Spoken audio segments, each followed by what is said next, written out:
All right, everybody. Welcome to the boost. Okay, Andy, stick with me in case I lose it. But I appreciate everybody sticking with me and sticking on this. Yeah, live radio is always fun. For those that are here live, you understand the patience that you need to maintain everything that we were doing here. So thank you so much for joining us. I'm sorry, but yes, this is what happened yesterday. For those that are tuning in now, we did this yesterday and this whole thing, but I was on the road, so it was a lot harder. So we apologize for the technical difficulties, but we appreciate you being with us. And as things are loading, we're going to get going today.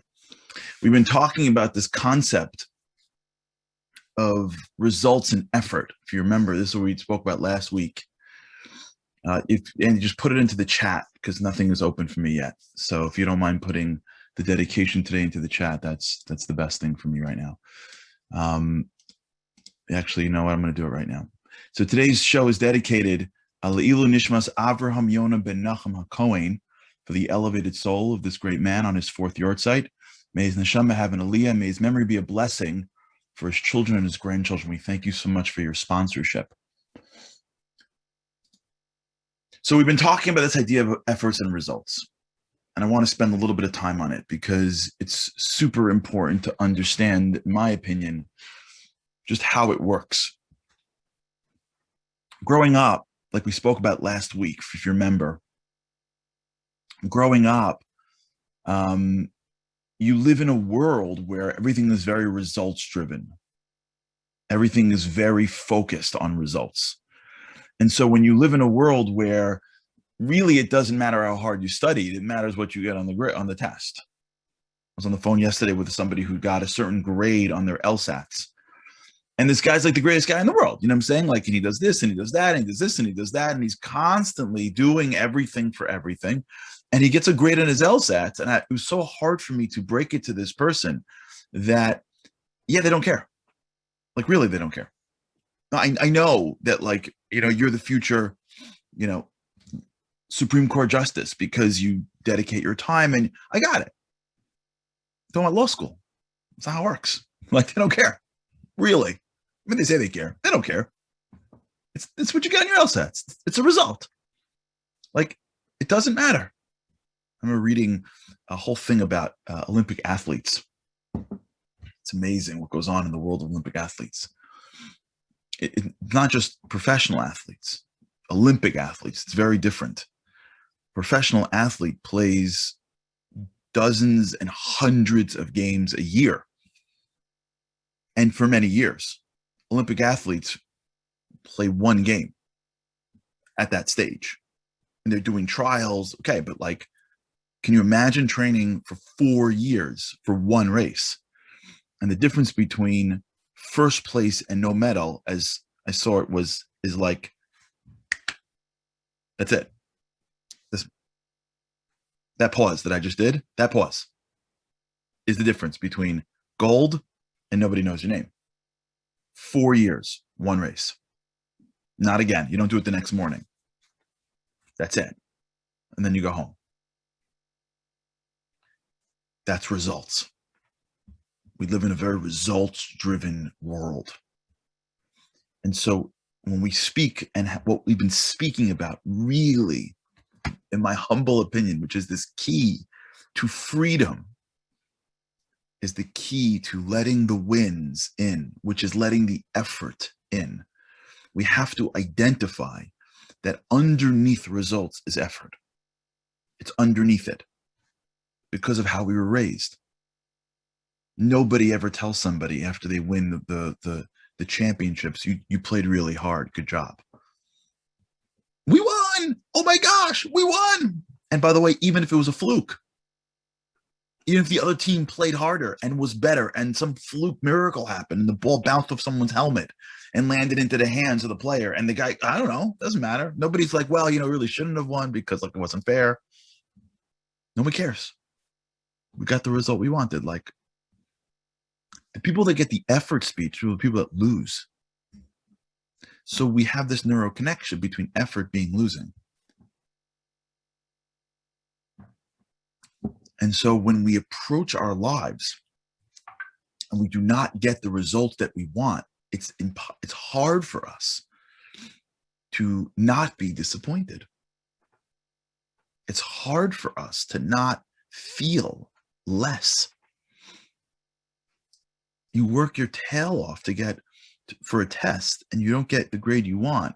It's really hard to be like, I gave it 100%. I'm good. No, I'm good. No, I got it. I'm good.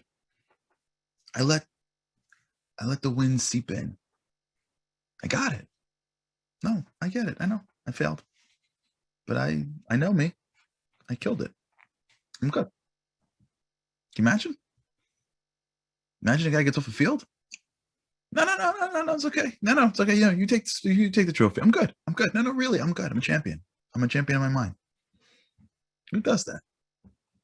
Who lives like that? Now, if you live like that, you got to kiss somebody because somebody raised you well.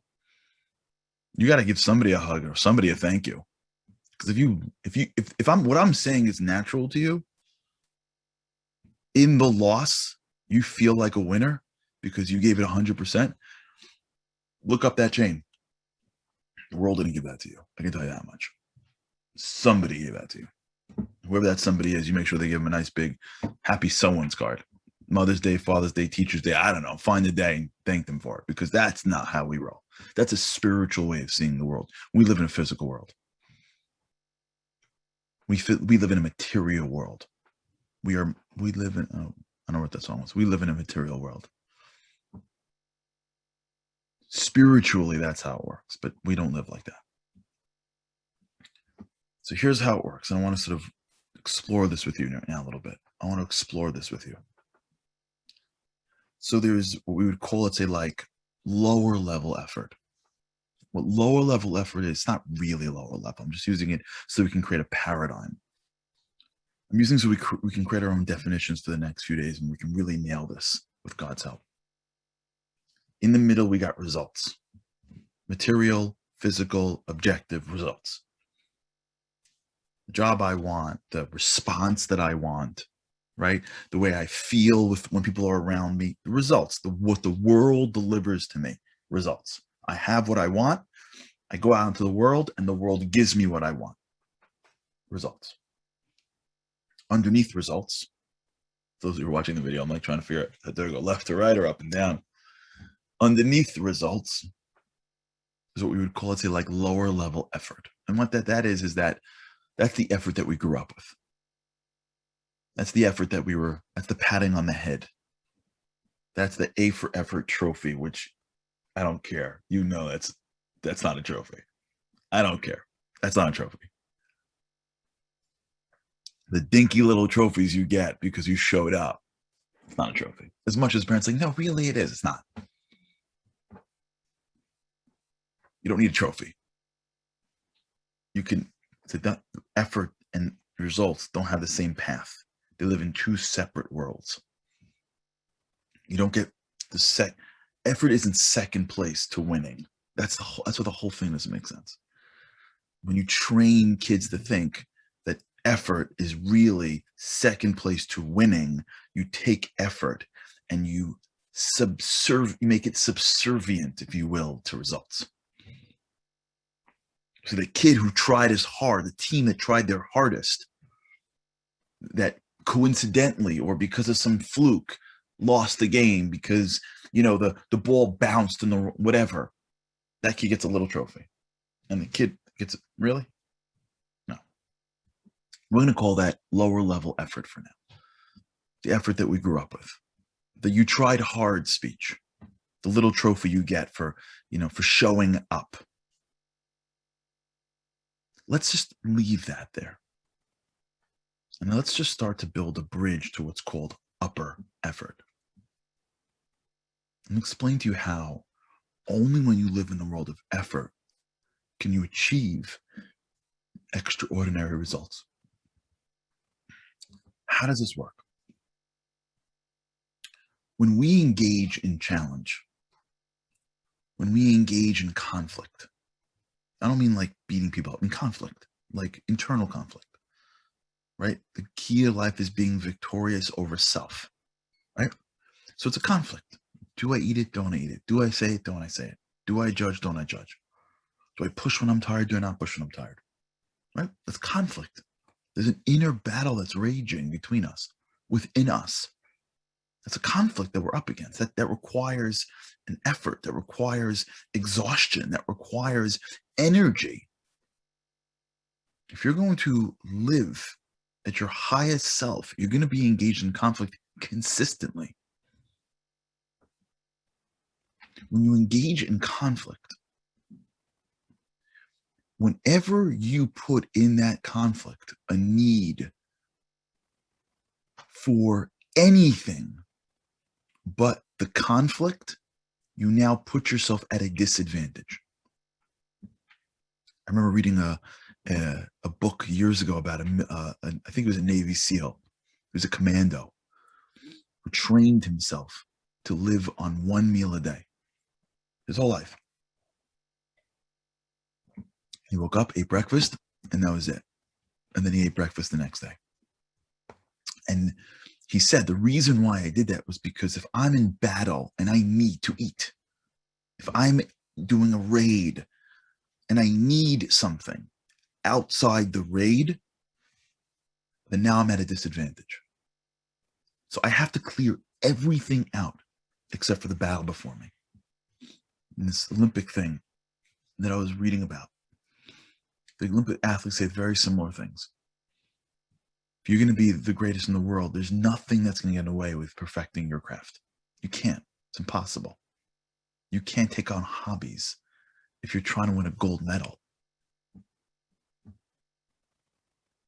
It just doesn't work. I remember what a guy said to me once. I remember for those, again, I'll go back. I don't know why I'm going back to law school because that conversation yesterday.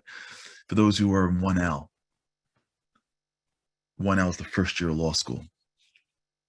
It's a very difficult, challenging year. But if you do well in your first year, you get a good job, whatever. Law school is weighted towards your first year. I remember getting on the phone with a guy. Well, I want to study, but I love watching football and I love watching baseball and I've got all these hobbies and I play cards with my friends. And I'm like, yeah, I got it. You want to do well in school? For 1 year, all you got is 1L. Well, it's crazy. I'm like, okay, do whatever you want. You want to be great at something that's really hard? Guess what? All your attention has to go there. If we want to be great at being victorious over ourselves, when we add other goals before us, it makes it harder to be victorious over ourselves. If I'm trying to engage in conflict that is an internal conflict, my own envy, my own laziness, my own desires, doing what's right, if I'm trying to find my own point of battle and work, and at the same time, I need the world to give me a result, I'm basically putting myself at a total loss because it's impossible to be able to expend the energy over self and over the world at the same time. They're two different aspects. The need for results, the need to win, the need for the world to tell me you're doing great, the need for that trophy, to feel like I am a champion in the game, the need for the grade, the need for the world to pat me on the back and go, you won, top of the stage, we approve of you. That need is an entire world unto itself. I don't have space. I don't have enough energy to try to get that need, which is victorious over environment, and the other need, which is victorious over self. I'm one person. I got one focus. I got one thing to look at. And if my battle in life is my battle over myself, so that I can become the greatest version of myself, and I trust that if I become the greatest version of myself, I'm going to have a life that I don't even know about. Forget the results that I'm looking at. Forget that, like, I know about this test and I know about this grade.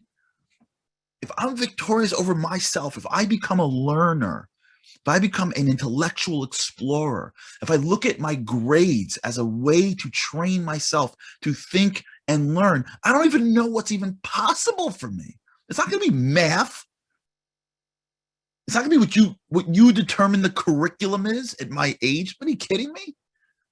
You know what it means to be intellectually curious? You know what it means to be a constant learner? This world is your oyster.